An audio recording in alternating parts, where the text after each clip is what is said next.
አሰላሙ አለይኩም ወራህመቱላሂ ወበረካቱ። ውድና የተከበራችሁ የቻናሌ ቤተሰቦች ሰላም ብያለሁ። ሁላችሁንም ለዚህ ቻናል አዲስ ከሆናችሁ ላይክ፣ ሼር፣ ሰብስክራይብ በማድረግ ቤተሰብ የሆኑ እያልኩኝ በትህትና ጠይቃለሁ። ዛሬ በአዲስ ነገር መጥቻለሁ። እሱም ምንድነው የነቢዩላህ ሁድ አለይሂ ሰላም የህይወት ታሪክ። አላሁ ሱብሓነሁ ወተዓላ የኑህ አለይሂ ሰላም ህዝብ በውሃ ካጥለቀለቀ በኋላ በምድር ላይ ከኑህ አለይሂ ሰላም ጋር አብረው ከዳኑት ሙእሚናን ውጭ ምንም አይነት የሰው ልጅ አልቀረም ነበር። ይህ በእንዲህ እንዳለ ኑህ አለይሂ ሰላም እና በዘመኑ የነበሩ ሰዎች ከሞቱ በኋላ አንዱ አንዱን ሲተካ ምድር ዳግም በሰዎች ትሞላ ጀመር። ያ ዘመን ካለፈ በኋላ የነበሩ ህዝቦችም ምንም አምልኮ ከማያውቅ በላይ ጣዖትን ማምለክ ተያያዙት። የህዝቡ መለያ ስማቸው አድ ይሰኛል። የመጀመሪያ የአድን ህዝቦች ላስተዋወቃችሁ። የአድ ህዝቦች በአረቢያ ምድር በየመን ግዛት አህቃፍ በሚባል አካባቢ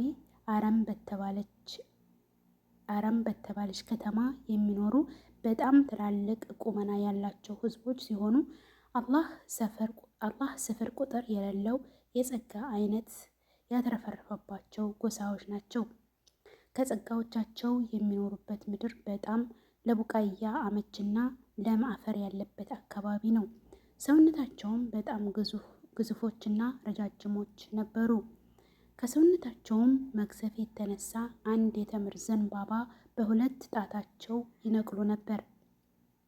ነገር ግን አላህ ለዋለላቸው እንዲህ አይነት ኒዕማ ምላሻቸው ምስጋና ሳይሆን ድንበር ያለፈ አመፅና መኩራራት ነበር። የኑህ ህዝቦች ያደርጉት የነበረውን የጣዖት አምልኮ አሟሙቀው ጀመሩት። ያም አላንስ ብሏቸው ምድርን በተለያዩ የወንጀል አይነቶች ይሞሏትም ጀመር። ነገር ግን ለቅጣት የማይቸኩለው አላህ በእዝነት አዘል ጥበቡ ከመጥፎ ከልክሎ ወደ መልካም የሚመራቸውን ሁድ አለይሂ ሰላም የተባለውን መልእክተኛ ከመካከላቸው ላከላቸው። ሁድ አለይሂ ሰላም መልካም፣ ቁጥብ፣ የተረጋጉና አንደበተ ርቱዕና አረበኛ ቋንቋን ለመጀመሪያ ጊዜ የተናገሩ ነቢይ ናቸው።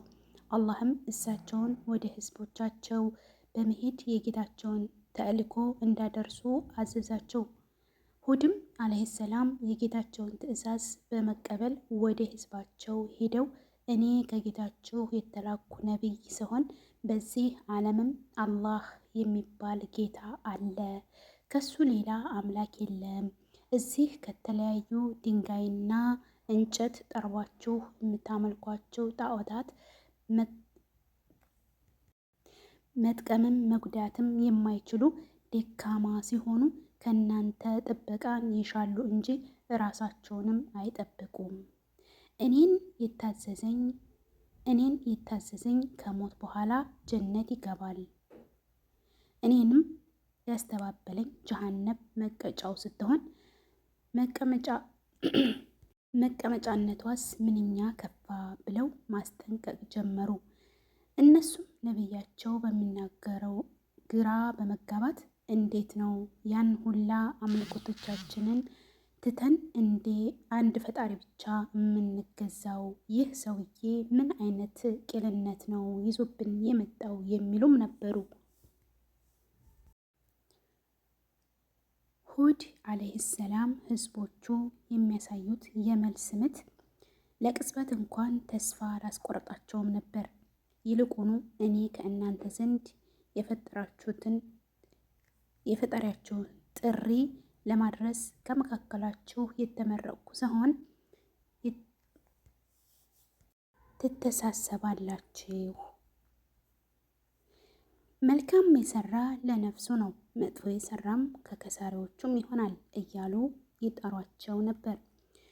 የአህድ ህዝቦች ይህን የነቢያቸውን ጥሪ በሰሙ ጊዜ ይህንን ሰው ከአምልኮቶቻችን አንዱ በመጥፎ ተመልክቶታል ወይም አብዷል በማለት ይተቹት ጀመር።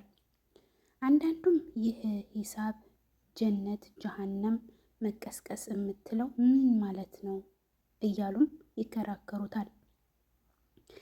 የአህድ ህዝቦችም በምድር ላይ ያለ አግባብ ኩሩ፣ ከኛ ይበልጥ በኃይል ብርቱ ማን ነው አሉ።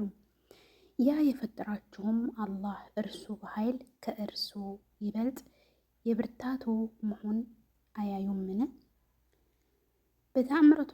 በተአምረቶቻቸውም ይከዱ ነበር ሲልም አላህ ኮነናቸው።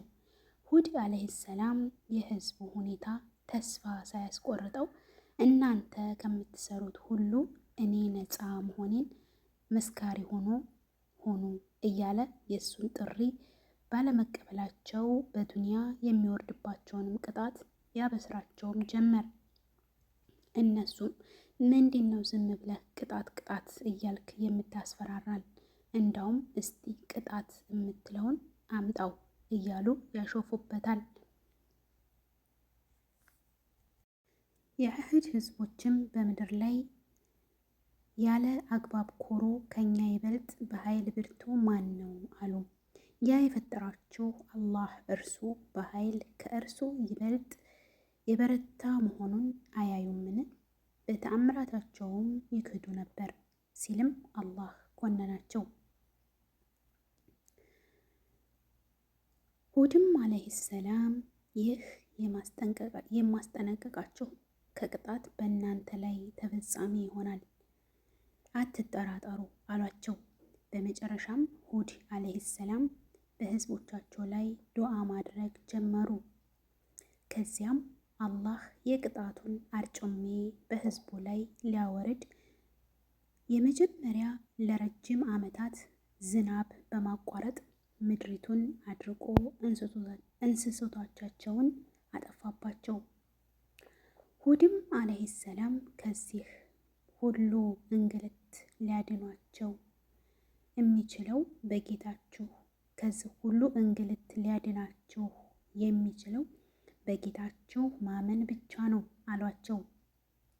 እነርሱም በረሃብና በጥማት እንሞታታለን እንጂ ከጣዖቶቻችን ሌላ ማንንም አንለምንም በማለት ጣዖታት ዘንድ እየሄዱ ይገዝቱ ጀመር። ከዕለታት አንድ ቀን ጣዖቶቻቸው ዘንድ ሂደው እሪ ብለው ሲወጡ ሰማይን በዳመና ተሞልቶ አገኙት። በጣምም ተደሰቱ።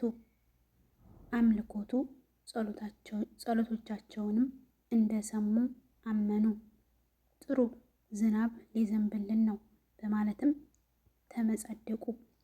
ያን ጊዜ ሁድ ዓለይሂ ሰላም ይህ እኮ አመጣልን ያላችሁት የቅጣት ዳመና ነው እንጂ እናንተ እንደምትሉት ዝናብ አይደለም አላቸው።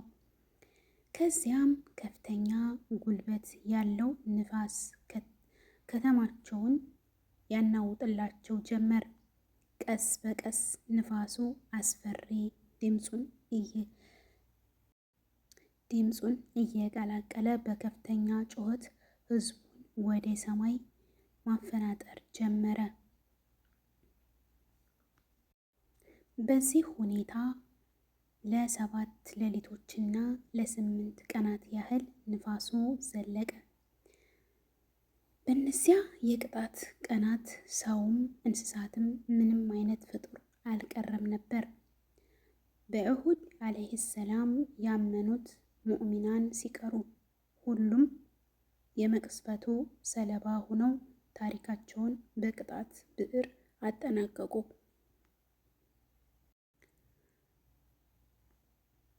ወሰላሙ አለይኩም ወረህመቱላሂ ወበረካቱሁ።